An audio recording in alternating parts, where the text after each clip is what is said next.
घरको कामको बोझ, रातमा आँसु छोप्छु म, सबैको हाँसो देखाउँछु, तर मनभित्र कराउँदैछु म।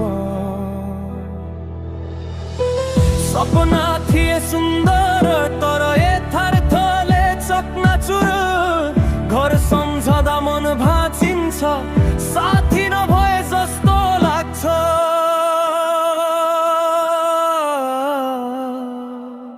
मनको